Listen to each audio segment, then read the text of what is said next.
Good evening. Hi.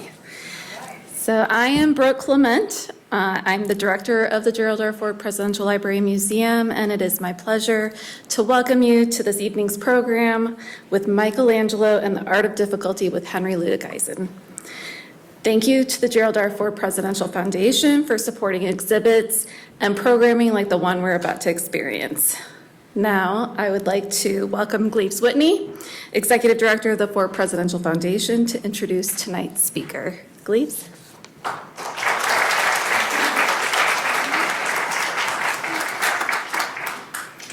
Thank you very much, Brooke. So, you came into the museum under the flags at half-staff. And it's to pay our respects to the victims of yesterday's tragedy in Uvalde, Texas. And our hearts go out to the families of the victims. So I wanted to start with that. So here we are amid Michelangelo's tremendous masterpieces, and it puts us, I think, in a thoughtful frame of mind by inviting us to recognize both the tragedy of the human condition so often, but also the triumph that we're capable of generating in response to that tragedy. And I'd like to take a moment to recognize the people and the organizations that made tonight possible. You, first of all, are friends of Ford who are with us in person, and all those who are watching online as well. The members of the Ford family, I know there are a couple of you. Bob and Karen, where are you? Yes, members of the Ford family, thank you for being here. Trustees and former trustees, Mark Murray and Marty Allen, welcome. Our favorite honorary trustee, Joan Secchia, for being here. We really appreciate it. And Joan, I've just got to add, this is off script here, she actually was on the scaffolding and was able to lightly touch the images you're seeing upstairs and in the lobby of the Sistine Chapel when it was being refurbished. And our partner, Martin Bialis and SEE, Special Entertainment Events of Los Angeles, who made this exhibit possible. He had been at the Vatican, had been rushed through and was a little bit offended and taken back, and said, why are they rushing us through? And he said, besides, for the 15 seconds he was in it, he got a neck ache looking up at the ceiling. So he said, let's put these things back at ground level where people can see them without getting a crick in their neck, and they can spend all the time they want with the images. Our good partners, of course, at the Ford Presidential Museum, Brooke and your team just always do a fabulous job. And my terrific team at the Ford Presidential Foundation. I especially want to give a shout out to Lauren Velting, who did a tremendous job with all the logistics and the details. It takes a lot of work to pull together events like this. Let's give all these fine people a hand.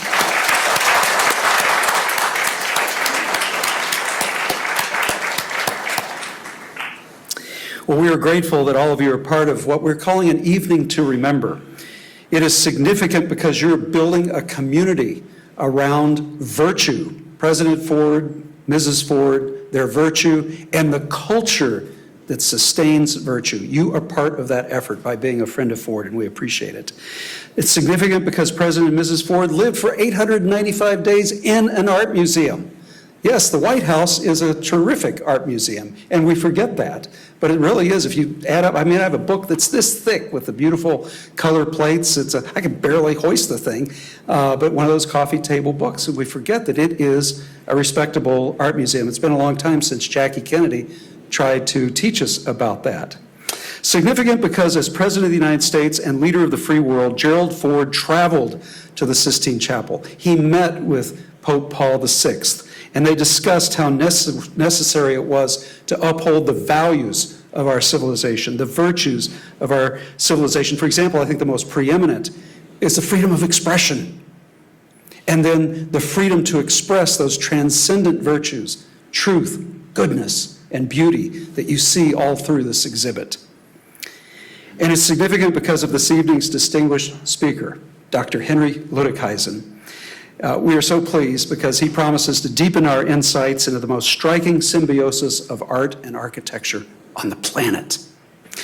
Henry is well known throughout West Michigan from his days as being a professor of art history at Calvin, and he's known really throughout the United States and Europe because of his expertise in Netherlandish art and architecture. I wish I had been a student of yours, Henry. I must confess, I could listen to you day after day after day. And you can read the details of his very stellar and storied biography in the program, and I urge you to do so, because what I would like to emphasize here is that Henry has, I think, an unparalleled commitment and an ability to take the written word on the page and the image on the canvas or the ceiling and translate it into a language that ordinary folks like you and me can understand, and make it jump out to life and inspire us by learning about these virtues and values and just the sheer beauty of the pieces that he talks about. This evening, Henry is speaking about the superhuman degree to which Michelangelo embraced the difficult. You see the title up there, Michelangelo and the Art of Difficulty.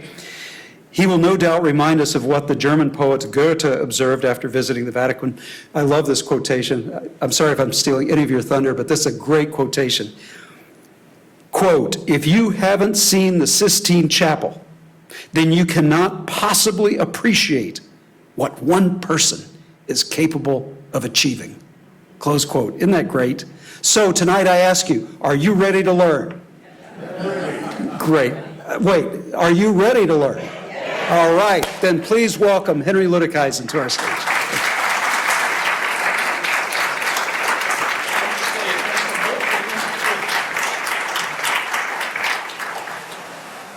Thank you. Okay. Well, first of all, thanks again, Glees. Tonight's presentation is admittedly difficult because what I have to do is talk to you about one of the most complicated artists and one of the most elaborate artistic programs there are, or that there is. And I have to do all this within an hour, okay? So that's pretty tough. The second thing is that I'm going to address with you the concept of difficulty, or as they would say in the Italian Renaissance, difficoltà. And it's a notion that I believe still has meaning today. And so I want us to think about that as you're seeing the images on the screen and hearing my words. Now, Michelangelo recently has been in the news. Oh, here we go. Has been in the news, and I thought, well, I should address this first. This is a very early drawing that Michelangelo did after Masaccio. I don't know if you saw this at all in the news. It recently sold at auction at Christie's. If you have an extra 24 million, that's what it went for, okay? And the reason I draw your attention to it is not just simply because it fetched a lot of money, but because it shows us how important his brand is, how long-lasting it is, even in terms of the present. I mean, he carries a lot of weight, or in this case, money. Now, tonight, I'm not going to focus on this drawing, but it's just, again, something to think about. You know, what is the meaning of Michelangelo for us, not just in terms of the past? Now, to understand what you're seeing out there, we've got to talk about the patron, the man who paid for the painting of the Sistine ceiling, namely Julius II, and of course the maker, Michelangelo. And so start with the image here on your left, Julius II. He was from the Rovera family, and the name Rovera means acorn or means oak. Okay, and so the family crest, you're going to see oak leaves, acorns, all kinds of things associated with his family name. But he's the Pope. He took on the name Julius because he wanted to model himself after Julius Caesar. Okay, and to understand that, you have to think about what's going on with Christianity at the time. This is when Christianity is being exported outside of Europe. Okay, you have a little bit in Africa already, but it's expanding. Asia, it's expanding like crazy, and of course now the Americas. And so the way Julius is thinking about his role is he's Christ's vicar on earth, and he's thinking about building Christendom. And in that regard, he wants to be like Julius Caesar. He wants to build an empire. Okay, but in this regard, it's going to be religious, but of course it has political connotations as well. In addition to that, you should know that he is the nephew of an earlier pope, Sixtus IV. And that's where we're going to get the name Sistine Chapel. Okay, so there's this building, and the nephew is going to redecorate it. Okay. Now, how did he become pope? Admittedly, it's not a nice story. He did it primarily through bribery and political manipulation. He promised to keep the papal states out of warfare, but today we know him as the warrior pope, okay? So he wasn't very successful at that venture. And his primary efforts were to ensure that the French would stay out of the Italian peninsula, okay? That's his big goal. He will be involved in a variety of skirmishes or battles. He himself would wear armor, okay? So it's kind of odd if you think of Pope Francis wearing armor and going out in the field. It doesn't really make a whole lot of sense. But for Julius II, oh yeah, he was going to go there. Okay, so he's this very powerful man. He's got political interests in terms of preserving the papal states, but of course he's also a religious leader. And so it's important to think of him as being quite important in that regard. The other man here, and I'm showing you a drawing by Volterra, one of Michelangelo's students. It's Michelangelo. Michelangelo was a Florentine sculptor. And one of the things that's kind of interesting here is why in the world would Julius hire a sculptor to paint the ceiling? Okay, that's unusual. And we're not exactly sure. We do know that Julius II commissioned Michelangelo to make his tomb, okay, to sculpt a tomb. But to do painting seems a little bit unusual. In addition to that, we have a letter from the architect of Julius, the guy who built the new St. Peter's, Bramante. And Bramante says, don't hire this guy. He doesn't know what he's doing. He's a sculptor, not a painter. Okay, so that goes against it. And, who knows? Maybe this kind of egged Michelangelo on, right? The fact that Bramante said he couldn't do it because he was just a sculptor. We'll see about that. That's part of this difficulty that we'll be talking about. Whoop. Now, in terms of the popular imagination, especially for Americans, when we think of Michelangelo and we think of Julius II, you can't help but think of Irving Stone's The Agony and the Ecstasy. It's 1961 historical novel or biographical novel. And admittedly, it's filled with historical inaccuracies. There's a discussion about Michelangelo and his girlfriend. Michelangelo very likely was gay, okay? So we have no connections with a woman in the picture, so to speak. And the other thing that's kind of unusual about the text is it treats Michelangelo and the Pope as if they're co-equals. Okay, they both have their tensions, but what makes the novel, kind of interesting, is they treat them as if they're on the same level. No. Michelangelo was summoned to do the ceiling. That's important to bear in mind. He was told to do it. He doesn't have the same amount of clout as the Pope. He's an artist. Plenty of artists would like to have that kind of power, but he doesn't have it. He doesn't have that kind of authority. Now, the book was then subsequently made into a film in 1965, and you have here Charlton Heston and Rex Harrison, in case you don't recognize the types here. There's been a lot of criticism about the fact that Rex Harrison refused to grow a beard for this role, because it's pretty well known that Julius had this fantastic beard. But the truth of the matter is, Julius didn't have the beard until halfway through the making of the Sistine ceiling frescoes. In 1510, he developed an illness, he had a bad fever, and after that he decided for some reason to grow a beard. And so at the beginning of this, he wouldn't have a beard anyway, so Rex Harrison was right, even though he didn't know it. Okay.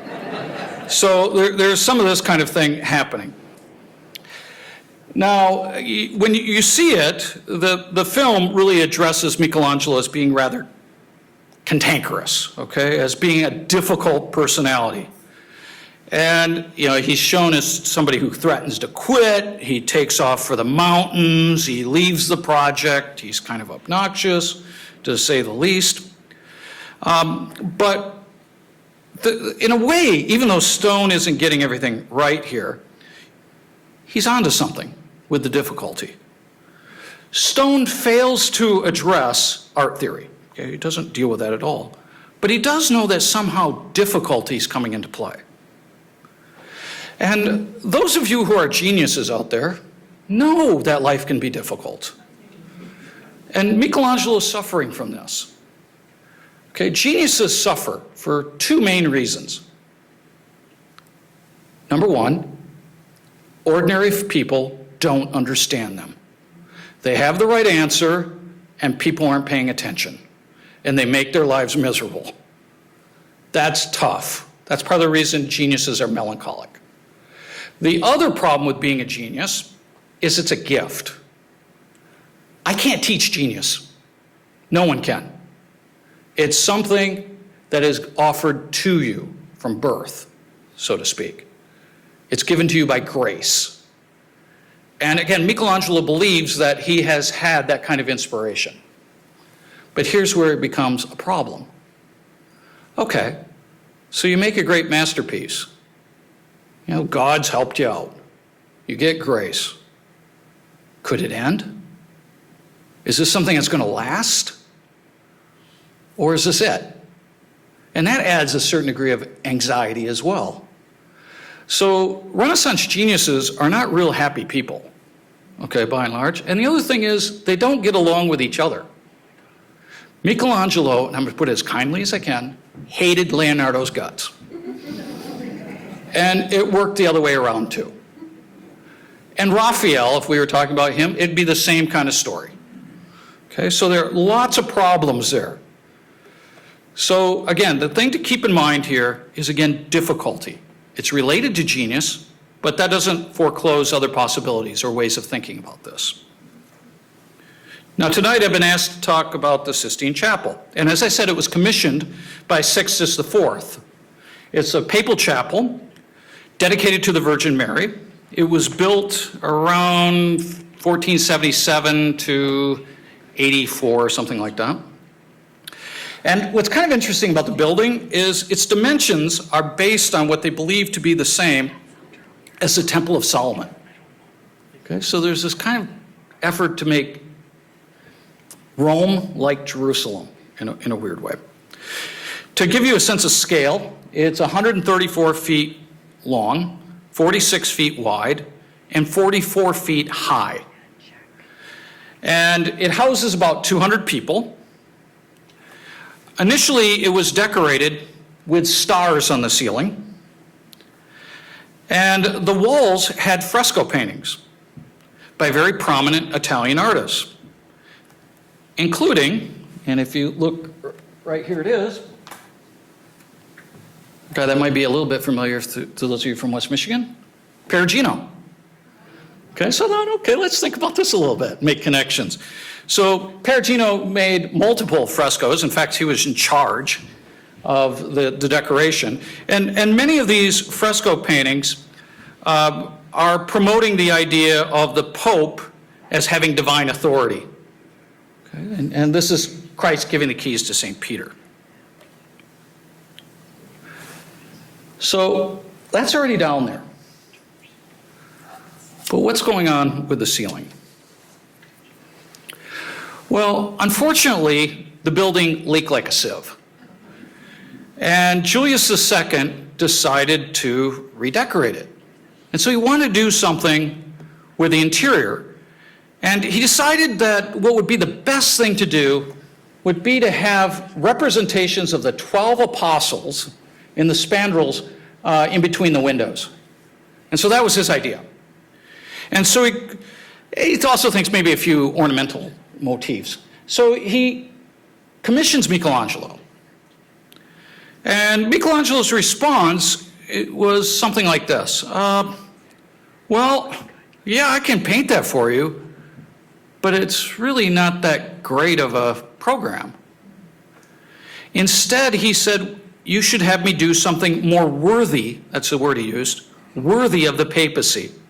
And what he means by that is something more difficult, something more complex. And the way this works out is incredibly elaborate. And it includes in the lunettes representations of the ancestors of Jesus or his genealogy. It includes pendentives, which will give you narratives associated with primarily the Old Testament, where you have prefigurations of Christ. It includes representations of sibyls, who are pagan fortune tellers who are predicting the birth of the Messiah, and Old Testament prophets who are again foretelling the coming of Christ. And so you get all that kind of complication, and then to make matters more drawn out or complicated, he put narratives associated with Genesis. And they don't work necessarily in a straightforward fashion, which again is adding to the difficulty here. Now, he started this project in 1508, and he's going to end it in 1512.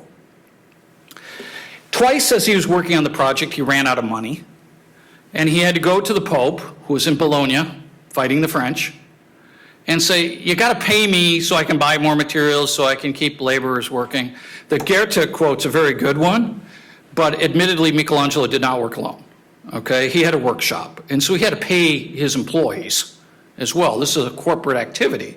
So, real dollars, or lira, I guess, would be involved here, or florins. So, I can't talk to you about the whole program, but you should see that in the center are 9 panels, and they alternate in size. There's a big one, a small one, big one, small one, and so forth. And the first 3 deal with the creation story, then Adam and Eve, and then Noah. And I'm going to start by actually going, if you will, from left to right. So I'm going to go opposite of what the biblical narrative is. And the reason I'm doing that is because you would enter on that side. That's number one. And number two is that that's the way Michelangelo painted them. So he started, and he climbed scaffolding, okay, and by painting basically the drunken Noah, and then work his way across to when God creates light. So we'll start by looking at an image of the deluge, or the great flood. And when you consider this work, what you're going to first notice, I hope, is in the background there, you have the ark. And Noah's ark is closely associated with the idea of church.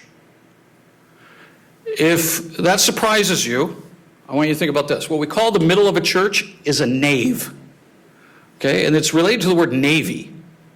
The idea is that the church is a ship. It's a place of protection. And this would have been something that the Pope and his entourage would be very cognizant of. They would know this right away. Okay, so when you see that, you have to think of it as kind of a safe haven from what's going to happen here with the flood. But what I think is even more interesting with this particular panel, and I'm going to give you a detail, is this father holding his dead son. Michelangelo has this capacity to show pathos, where you sense the alienation from God, the despair, the sense of loss. So even though this man is heroic in terms of his musculature, okay, holding up again dead weight of his son, you recognize too that it's a futile attempt. That not only is the son here dead, but the father's going to be dead too. Okay, that there's no sense here of overcoming the disaster of the flood. And he's getting us to think about both sides of that. The triumphal character of human beings, and then the deep tragedy that occurs in this regard. And of course, this is as we're walking through. So we're seeing kind of these negative things first. And it derives, of course, from the original sin, which is shown in continuous narrative. That is to say, he's shown 2 different storylines in the same framing. And so what you have is the temptation and then the expulsion. And what separates the two scenes is a tree. And as you look at the tree, it might be a little different than what you anticipated. It's an oak tree. But he's using an oak tree because, again, we're thinking Julius II. Okay? The other thing that you may notice here is the masculinity of the figures. Okay? Michelangelo used male models. Okay, that's part of it. But he was a good artist. He didn't have to just imitate the appearance of men. He believed, and don't kill the messenger here, because I see, it's over 50% women in here. He thought the ideal beauty was male.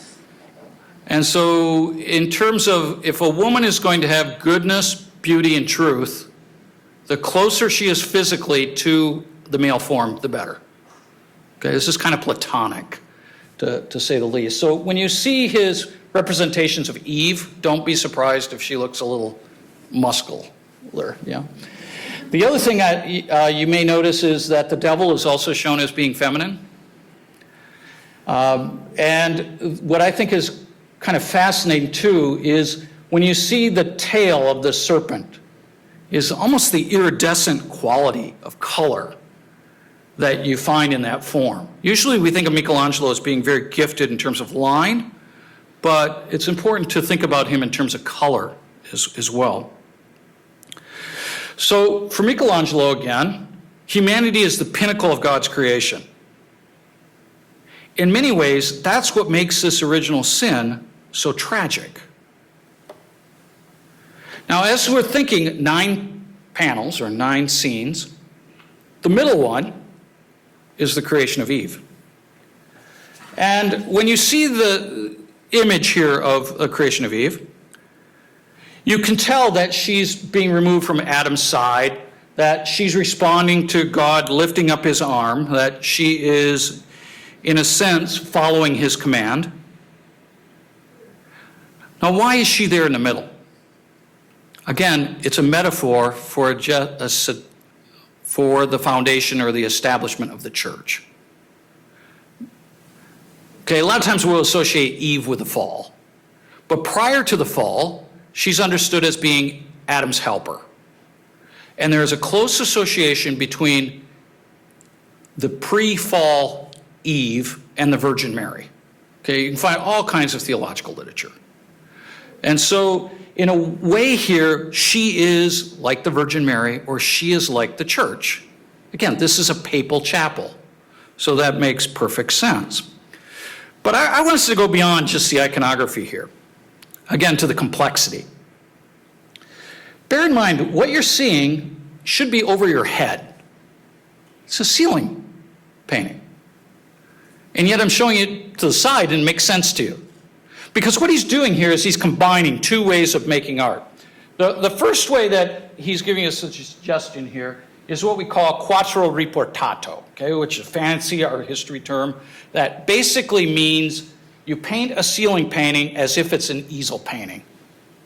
Okay, so that when you see this right away, if you imagine it above your head, it's still like an easel painting. Okay, everybody's got that? All right. Now he's done that, and then the other thing he's combined that with is what's called quadratura. And quadratura is when you make a painting to be seen from below. So as you look at these other figures surrounding the scene, I hope you can tell they're highly illusionistic. That you can imagine them placed above you. And it makes them very illusionistic, not as if they're paintings of paintings or something like that, but that they're representing something almost as if it's in our real space. And so he's giving us both those ideas at once. Now, as we look at the work, it also includes fictitious architecture, and we've got a speaker coming up next week dealing with the fictive architecture. And the architecture in Michelangelo's work, I'm going to steal a little bit maybe of his thunder, is based on the tomb that Michelangelo is building for the Pope. Okay, so there's a connection going on there as well. But I'm not as interested in the architecture as I am these what are called ignudi figures. the male nudes that are framing the scene. They look graceful. Michelangelo believed that the hardest thing to draw would be a human being. And the reason it's the hardest to draw is you have to show body and soul. You've got to give something about the interior psychology as well. And so it's a kind of a dazzling display of virtuosity, of technical brilliance to have these representations. Their poses are also quite difficult. And if you don't see that, imagine yourself in that pose. Okay? I mean, any of them. They're plausible, but you're not going to look good. I'm sorry, okay? If it's any consolation, I wouldn't look good either, okay? But he makes them look good. And how do you do that? Partly what's going on here with this idea of difficultà, or the difficult, is if you're really good at it, you render the forms with what's called facilità, or ease. You do something that's really tough, and you make it look like it's a snap. And he wants to have both characteristics, because that's really genius. It's one thing to be able to pick up a challenge, but if you can pick up that challenge and make it look like it was no sweat, that's even higher. And the Italians used a great word for this, I should make you all say it, sprezzatura, okay? Which means to conceal one's labor. And that's what he's doing here. He wants to make it look simple. The closest analogy I give in terms of our world is you have to think James Bond. Okay, but the old James Bond, Sean Connery James Bond. Okay, I mean the guy who does the impossible task, no sweat, has a martini, and then is sitting next to a gorgeous woman. Just easy. Okay, that's the kind of mode that Michelangelo is trying to evoke here. Now what's important to bear in mind is the difficulty has to do with a mental art. It's a way of ennobling. He doesn't want to get too preoccupied with manual craft. That seems base and degrading. And so he's really kind of emphasizing again the ideas that are going on here as well as the design. The next panel or scene is, of course, the one that's probably the most famous to you, the creation of Adam, which in some ways is connected to what I just showed you. So if you have the creation of Eve as being connected to the new Eve, namely the Virgin Mary, in this case, the creation of Adam has to do with the new Adam, namely Christ. And you should know that directly below this particular image is where new popes are installed.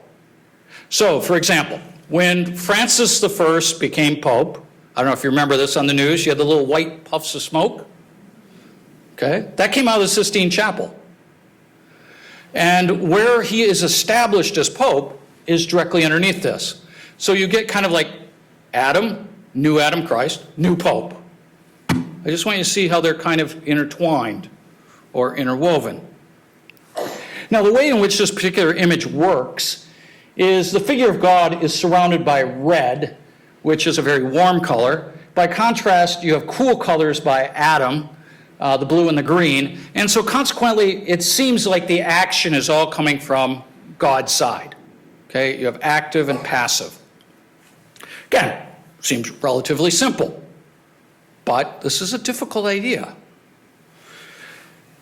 The fingers are often described in terms of what is sometimes called suspended animation. And what we get is this idea that just as God the Father touches the hand there of Adam, you have a spark of the divine within humanity. Okay, that's where the figure of Adam is really coming to life. That's that gesture that makes us think about what it is to be human.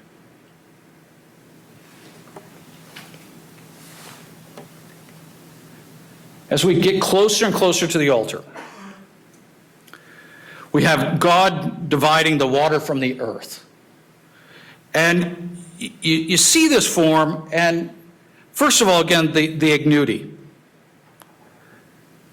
You look carefully at their their poses. And again, the variety of them, and how do you keep in that pose and look graceful? They're rendered in very difficult poses, and yet, as I said, they look graceful. In addition to that, you have this incredible foreshortening of God the Father in it. This is on the ceiling, and he seems to project into our space. He doesn't recede into the background. It's as if he's entering our world.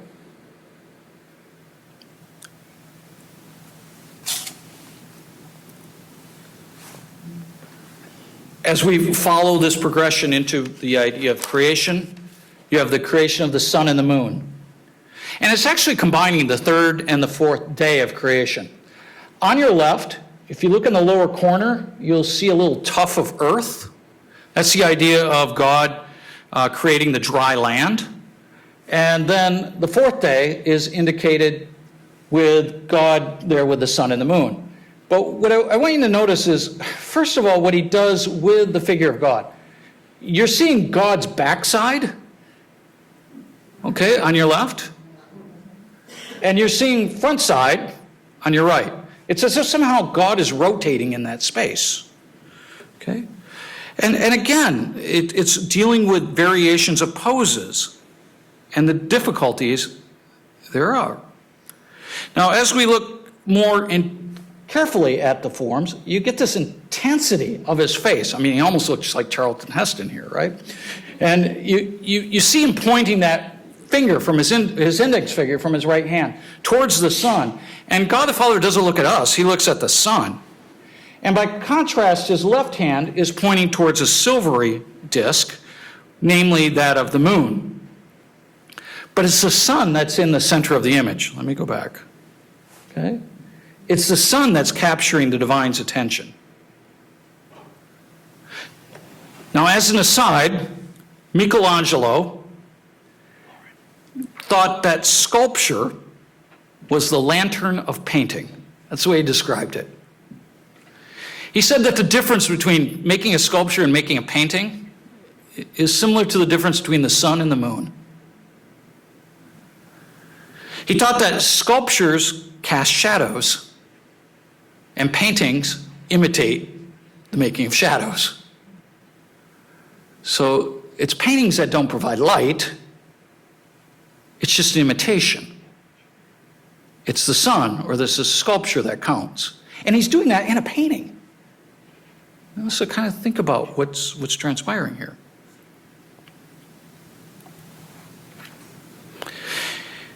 In the separation of light and dark, this is the image that's directly above the altar. Okay, so you think about what's going on there. This is the first image of the series. Above the altar where the Mass is celebrated is shown this moment of enlightenment. And he's hoping that the sacrament is understood that way. It's the beginning of creation that you see with the separation of light and dark, but it's also the beginning of recreation or redemption. Okay, so he's thinking about those kinds of qualities as well. And again, it's incredible in terms of the foreshortening. As you look at God the Father here, the difficulty of rendering that pose. And again, he's doing this 45 feet basically above your head. Now, what I've tried to convey to you through this short presentation here is how elaborate all of this is.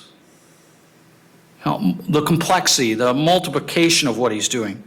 He's creating grandeur worthy of the Pope by making overwhelming inventions that look deceptively easy and effortless. Now, as we move from the altar and we look up, you have the Old Testament figure of Jonah. And Jonah there you should be able to recognize because you got the big fish. Okay, now Jonah is in the whale for how many days? 3, okay. And you sense that as being kind of like Christ, right, in the tomb, 3 days, so resurrection scene. And that's going to make sense in terms of, again, tying to the Eucharist and all this religious stuff going on. But The other thing about Jonah is he's the only Old Testament prophet that is addressing Gentiles. And so there's a little bit of an anti-Semitic thing happening here as well. Okay, or at least an interest in primarily what's going on with Gentiles. But beyond that, to get to the main storyline of tonight's presentation, check out that pose. Okay, and if you think about it, what it would be like to just represent a head. And something I've failed to mention to you up to this point is the way he illuminates all the figures is as if the light source is the altar. Okay, so he's thinking very much in terms of light, the sacraments, ideas of grace, redemption. But of course, this is all part of a deeply religious space.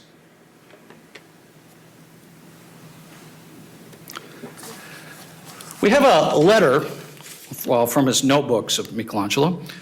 And it's kind of fun in that, first of all, it includes a self-portrait. Okay, so if you look here, here's Michelangelo painting the ceiling. That kind of, I don't know. He looks almost like a space cadet or something up there, but anyway, he's painting. Little caricature, and then he's written all about his experience, which is kind of nice to read. And this is what he writes. I'm not going to read the whole thing to you, but I think you'll get the juxt of the message here. This miserable job has given me pain. Paint gets splattered in my face. My posture is getting uncomfortable. He whines basically about the pain in his back. He also says he's got pain in the back of his brain. His neck hurts. This is just awful. Okay, now he's making this great masterpiece, right? And you're thinking, this guy is complaining. What's going on here? Well, here's what's going on. Remember I told you he didn't really like Bramante, and he really does not like Leonardo? Leonardo had this to say about sculpture. Sculptors, they get messy. They sweat. They have to work hard. They're not thinkers. They're not gentlemen. What Michelangelo's writing about? This painting stuff's a mess. It's a lot of work. It hurts my back. I can't stand this. You see how it's flipping around? By contrast, Michelangelo thought that sculptors were a lot smarter than painters because they had to think 3D instead of 2D. Okay, so this is part of a little in-house fighting going on as well. He also thought that sculpture was more demanding because you had to hide the materials that you're using. So it's harder to get people to think, oh, I'm looking at the Virgin Mary as opposed to marble, than if you're painting figures. Okay, so he also thought it was more difficult and consequently more extraordinary. Now I'm just going to show you a couple of slides here quickly because of time, but I want you to think again about poses. So here we have the figure of Isaiah. And think about what's going on with his arms, his feet, the way that they're going in opposite directions. Or this image here of a Sibyl, where you have illusionistic architecture, and you can sense the difference between the sculpted putti figures and then the one who's illuminating her lamp. And when he's working on these images, again, he's got to work really fast. Fresco painting is something that has to be done rapidly because you have to have the painting gel with the wall. Okay, so you need that surface to be wet. And so typically you work early in the morning for a few hours, you get it done in a hurry. Now, if you're going to do this, you've got to be pretty good at drawing. And we just happen to have some of the studies for this piece. So I'm going to just show you one study. How's that for a drawing? Now again, he's making a drawing of something that's 45 feet over your head. You're not going to see all that detail, but he does, and he wants to get it right. Or the Libyan Sibyl. I won't even ask you to try to put yourself in that pose. Okay, that's like yoga or something. I don't know how you do it. All right, but again, you have that sense of beauty and elegance to the figure.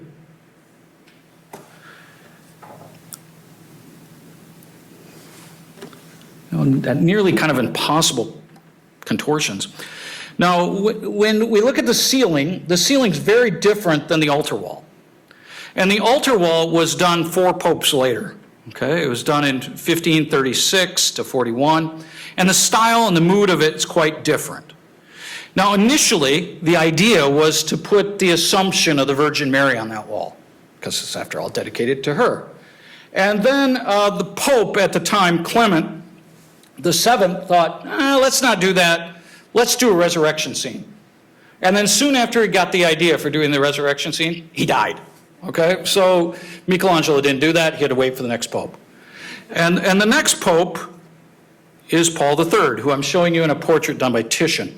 And Paul III is from the Farnese family from Rome, and he had a very different idea.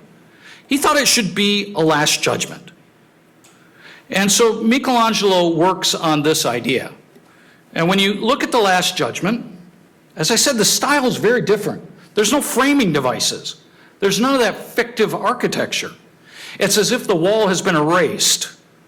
It's almost as if the scene is breaking into the church interior. And there are discrepancies of scale, and the space is disorienting. It's very closely associated with a style that would be called mannerism, okay, which is at the end of the Renaissance, and it comes from the word maniera, or manner, or hand in Italian. Okay, so it's showing the style, the working of the artist. Now again, to give you kind of a clarification here, if you think about naturalistic imagery, things that are highly illusionistic, that kind of picture conceals the artist's handiwork, right? Because it's got to look, quote unquote, real. Mannerism doesn't want to go there. Mannerism is where you show the imagination of the artist. You show the marks of the artist. And Michelangelo is a major proponent of this. So this scenery is going to be much more fantastic, much more imaginary. And that takes priority over sense experience. And why? Because it's thought to be more difficult. Now, what do I mean by that? Well, if you were going to draw me, and I'm in front of you, okay, that might be tough, but it's a lot easier than if you tried to draw me when I'm not in the room, or drawing me simply through your imagination or fantasy. And that's what Michelangelo is interested in doing. Because of course you can't see the Last Judgment because it hasn't occurred yet.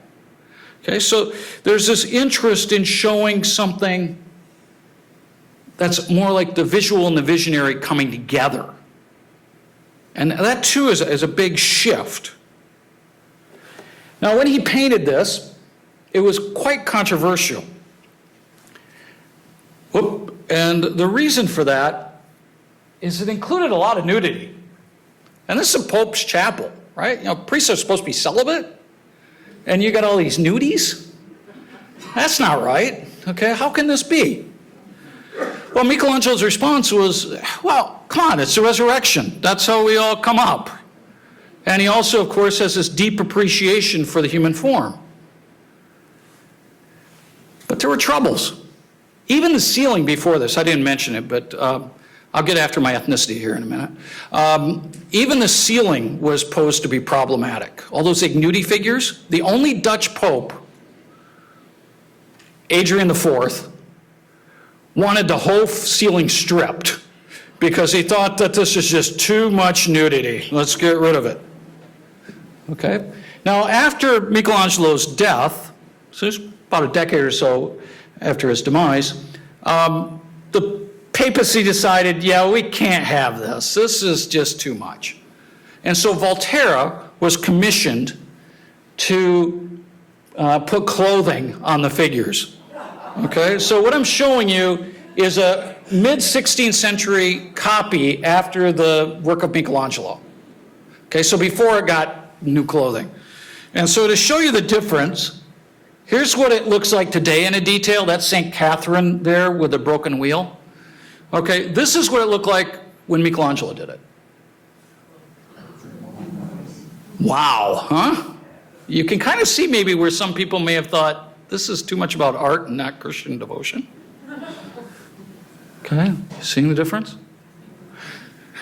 Now, Volterra got a nickname from the artist. community, the artistic community gave him a nickname as the breeches painter, okay? That's how he's known, because of doing all these clothing, and they poke fun of him. But nonetheless, I think you can kind of see it. And there was a lot of controversy when there was a cleaning of the Sistine Chapel ceiling about whether or not they destroyed the forms because of removing too many layers and so forth. But the one thing I find very interesting is when it came to showing the altar wall, the Pope said, no, we are not going back to Michelangelo's work. We're not going to try to go back to the original. After all, why would we want to destroy Voltaire's work? Okay, well, you can see why maybe there were some concerns.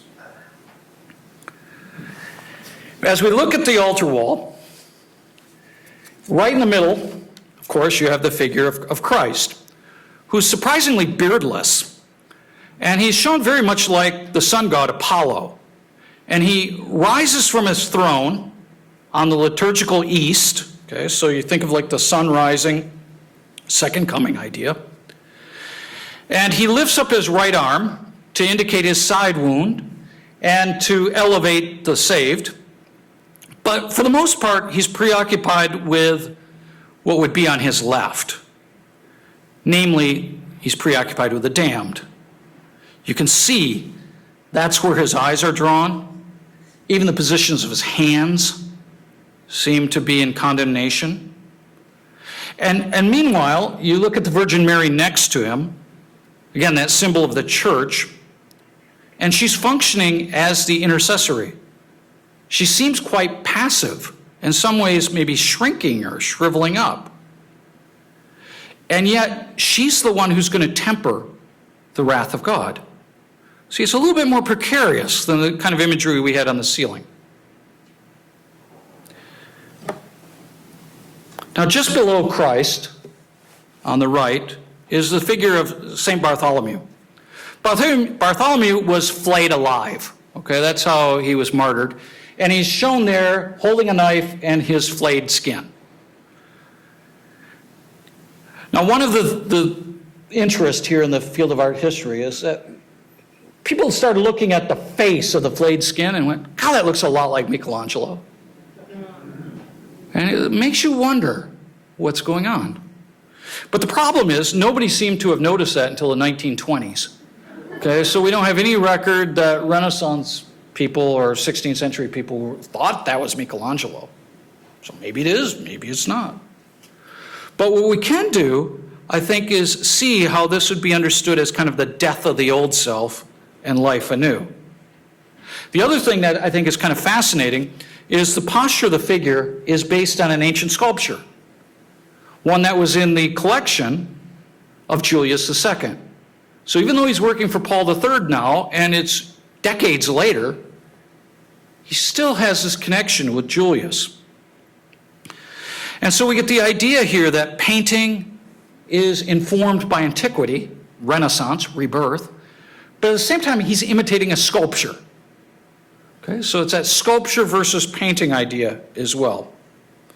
Now, one of the most haunting figures from all this, as far as I'm concerned, is this melancholic, solitary man who's about ready to be pulled into hell.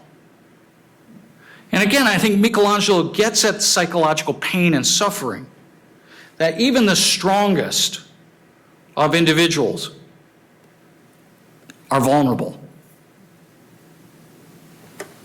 As we go to the our lower right of the image, or what would be Christ's lower left, we get Sharon, the oarsman, okay, from the River of Styx. You get the little coins on the eyes, okay?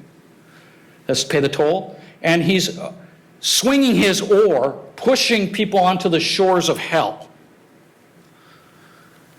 Again, it's very dramatic. And when he pushes them across, what I want you to notice is this figure right here. It's a portrait. It's a portrait of one of the Pope's financial advisors. Okay? A guy by the name of Biggio. And Biggio disliked the altar wall.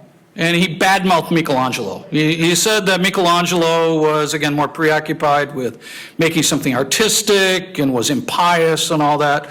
So Michelangelo represented the man as Minos and gave him donkey ears. And then if you look carefully, you'll see there's a serpent wrapping around his body, and it's biting right at his genitals, okay? I know, real nice, okay. Now, when this happened, Biggio complained to the Pope, right? He said to Paul III, you gotta do something. I don't want to be shown up there like that. And this is what the Pope said in response. I focus on matters of heaven and earth, but I have no power to release people from hell.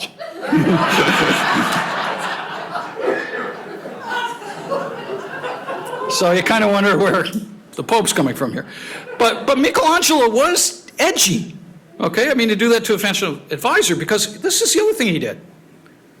Okay, before Vatican II, the Pope, or sorry, the priest, would have his back to you as he's celebrating Mass. Okay? You're familiar with this. And so when the Pope, because this is his private chapel, is celebrating the Mass, he looks directly at this. And what that is the mouth of hell. It's kind of a friendly reminder to the Pope to mind his P's and Q's. Okay? It's a way of indicating that he too has to be worried about the condition of his soul. That he's, that close to hell. Now, some people, scholars have suggested that maybe Michelangelo is kind of like a sympathetic Lutheran, okay, for doing this. I don't think we have to go there, okay? I don't think we have to go works versus grace kind of idea.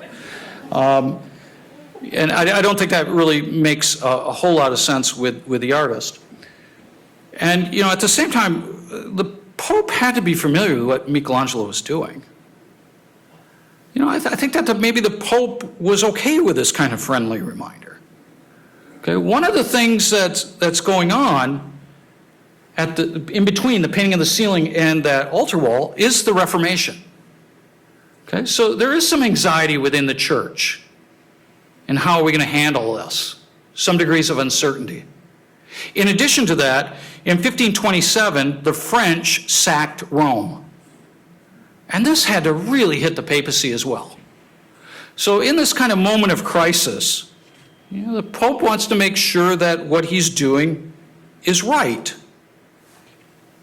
And you can see, I brought this slide in because you can see where that hellmouth is right by the altar there in the middle. Okay, so it's quite different than the ceiling, and yet it's still preoccupied with difficulty. The difficulty is in terms of the vision that's not happened yet. It's yet to be seen. He's often not using human models. It's coming from his imagination and going beyond naturalism. If we think carefully about it, difficulty resists acquired skills. Its value is precisely found in things that challenge skilled workers. And after all, that's what makes it difficult. It's beyond expectation. And in some ways that demands ingenuity, innovation. Now in the ceiling, Michelangelo performs this with ease and makes it look effortless. By contrast, the altar wall conveys incompleteness, insecurity, more work that has to be done, calls us to resist our sinful inclinations. It's kind of like the Augustinian idea that hearts are restless until they're one with God. It's a longing for grace as opposed to suggesting we already have it. And so I think that they're both very interesting kinds of programs to think about if we compare and contrast them. But when I think of this last image here, you get the idea that for Michelangelo, we need to have divine gifts. That's what's going to help us to address the difficulties of life. And so whether the grace is coming from within him or without, it's got to be addressed. And maybe that's the lesson that we can kind of learn in terms of the present. So thank you for listening to this old man's words tonight, and hope you really enjoy the show. I think that it's an interesting exhibition. It's, of course, a very different experience than if you're in the chapel, okay, because you're not seeing them in the same sequence. You're also not looking 45 feet above your head and being squashed as, other people are going into the same space for 15 minutes. So I'd like to spend the rest of our time then just addressing any questions that you may have. Thank you.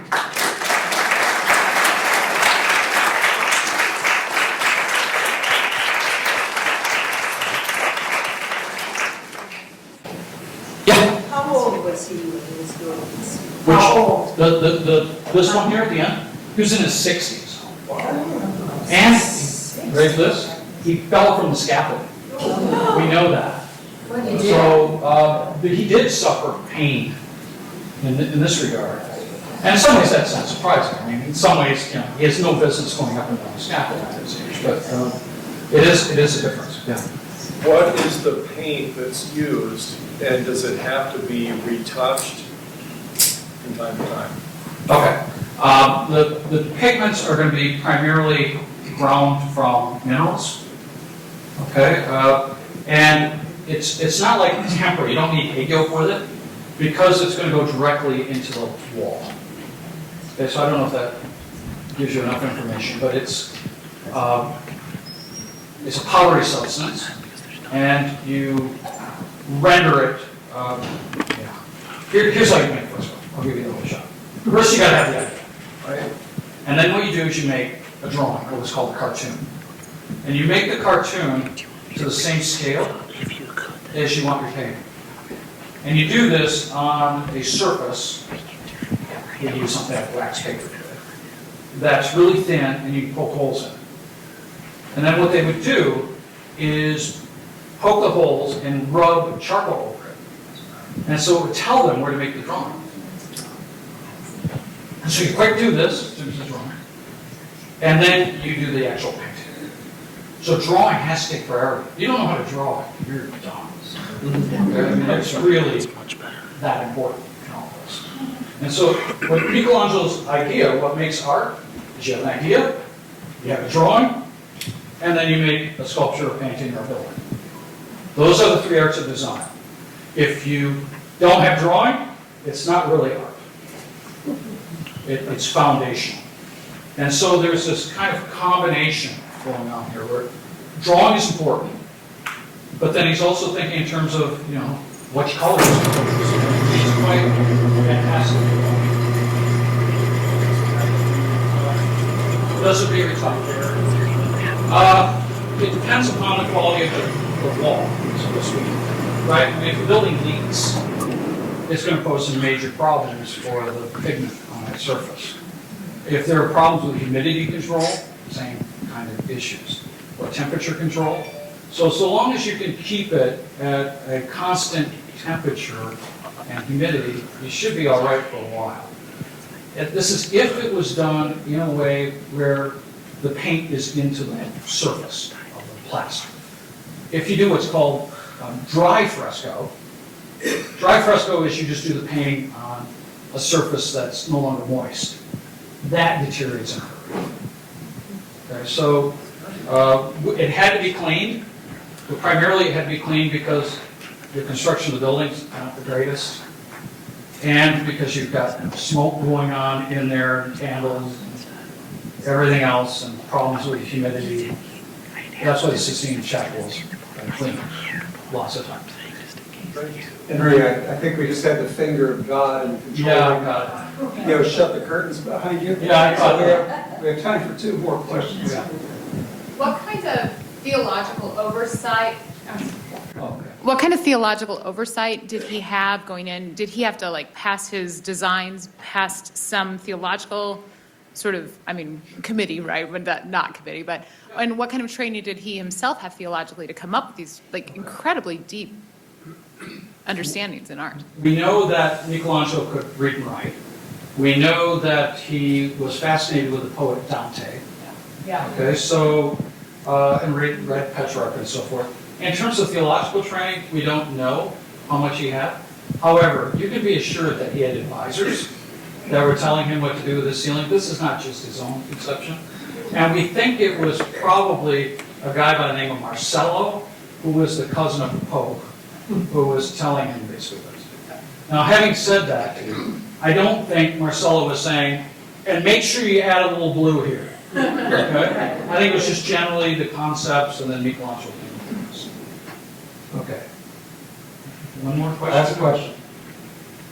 You're gonna let me off the hook? No, I didn't think so. Okay. Didn't he have a lot of assistants, people helping him throughout the whole various projects? Yeah, I don't know the number of assistants that Michelangelo would have, but he would have had apprentices who would have been mixing the pigments for him. He would have had journeymen, again, helping him with this process. This is a corporate enterprise. And so the thing to think about with Renaissance artists is that, yes, there's a master of the shop, and he tends to get all the credit. He's probably the ideas man, and maybe deserves it for that reason. But it is done by multiple hands, right? I mean, something we don't talk about with the Sistine Chapel is, what are the guys' names that designed the floor tile? That doesn't matter to us. But they were nonetheless important carpenters and workers. So there are a lot of people we just don't, that don't get credit. Dr. Henry Luttikhuizen.